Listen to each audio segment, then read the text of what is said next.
Hey guys, what's going on out there? It's great to see you guys again. Hope you're having a great week out there.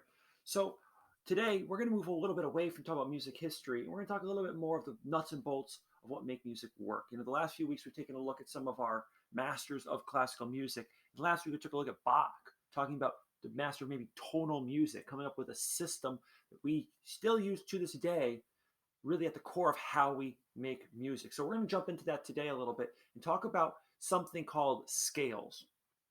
Now, I'm not talking about the little things that are on snakes, reptiles, or fish. No, not those type of scales. We're talking about basically like a musical staircase of what notes you can use that go up and down, and really the available notes that you have. Basically, think about when you get, as a kid, maybe a little box of Crayola crayons, right? If you get just the small box, you get a few different colors, and that's what you have to work with. That's kind of like the certain pitches that we're allowed to use to create a song. They come from a scale. Now, of course, eventually we'll learn about some music that utilizes every single note, kind of like when you get that super box of crayons, that the expensive one that's got like 6 rows, Yeah, you get the idea. Really, we're going to start off. We're just taking a look at a few different scales that show us what notes are available for us to make a song, because this is going to set us up for the next coming weeks where we talk about things like key signatures, like key changes in songs, and how chords are made, which we're going to talk about in coming weeks. But we cannot do that conversation without having to talk about scales today. So really try to pay attention to this.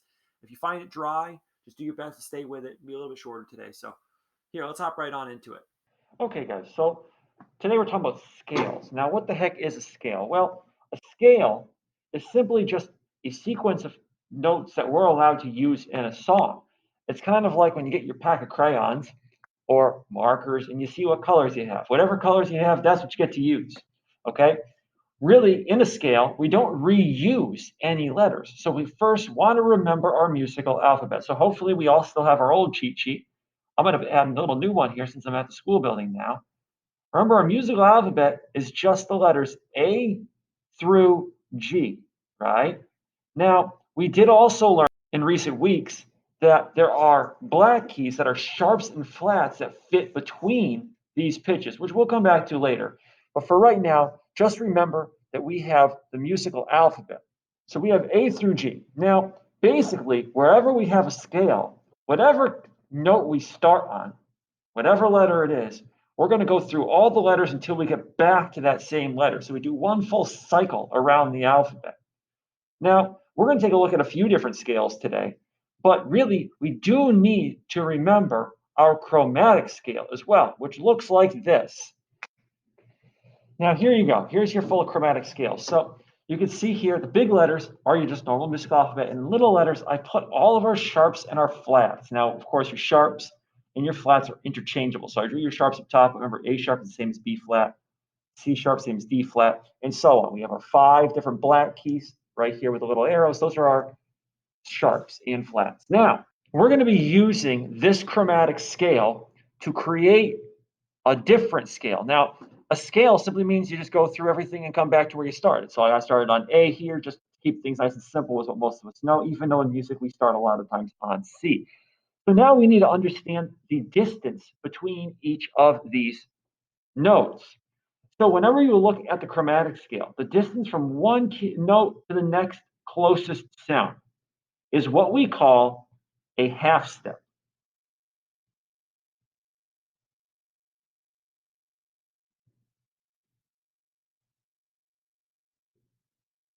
This is the same as if you were on the keyboard and you just played a note and then you just play the next note next to it or either side. These are all a half step away from each other. And that's how we get the half step. Now, a whole step is going to be the distance between 2 half steps. So that's 2 half steps away because there's 1 half step in between. So from here to here is 1 half step. From here to here is a second half step. So that's a whole step. So on here, a whole step would be like, say, for example, from B to A. That would be a whole step. Now, if you get deep into music and you start doing some of your research on your own, you may also see a half step called a semitone or a whole step called a whole tone, which is just another way of saying it. They say like that in Europe quite a bit. Now that we understand what a half step is, basically it's from whatever's next. And a whole step is when you skip over one and go to two away. So from here to here, whole step. Say, for example, from D to E is a whole step because you have to pass through the half step in between. From E to F sharp is a whole step because you have F is a half step in between, and so on. So what we're going to talk about today is things called major and minor scales. Now, you may have heard these terms major and minor in music before, and they go much deeper than the scales alone, which we will be talking about over the course of the next few weeks. But we cannot get further without at least having an idea of what the major and minor scales are. So here are the formulas to make those scales. The formula to create a major scale is what we call whole, half, whole, half. And those are all talking about whole steps and half steps. So if I write a W, I'm talking about going a whole step. If I write an H, I'm talking about going a half step. And that looks like this. So you can see here, whole, half, whole, half. And remember, when we say we're talking about the whole of something, it's spelled W-H-O-L-E. So some of you may be confused why I'm putting a W. That's why. Okay, so if we were to come up here, we take a look at this, we can figure that out. Now we're going to start off with this on the C scale, the C major scale. Let's go through it. So going up a whole step, that goes to D. Another whole step would be from D to E. So I can go ahead and just write this in. So for example, you have C, you have D, we have E. Now the third, so we have whole, half. Now the half step would be to an F, whole step up to a G, whole step up to an A, whole step up to a B, and then our last half step brings us back to a C, which is right where we started. So right here, this scale, without any black keys at all. So now you can see here, we have 8 different pitches in our scale. We have C, D, E, F, G, A, B, which is really 7 different, and the 8th one is a repeat of the first one. But as you can see when we get to the keyboard later, this is going to be a higher C than this C. Because remember, all these pitches will repeat themselves across the keyboard over and over. And that's why that pattern of 2 and 3 black keys repeats over and over up the keyboard. So really, this is what we're going to call scale degree, which is the first note in the scale, like the first step, if you will, as 1, 2, 3, 4, 5, 6, 7.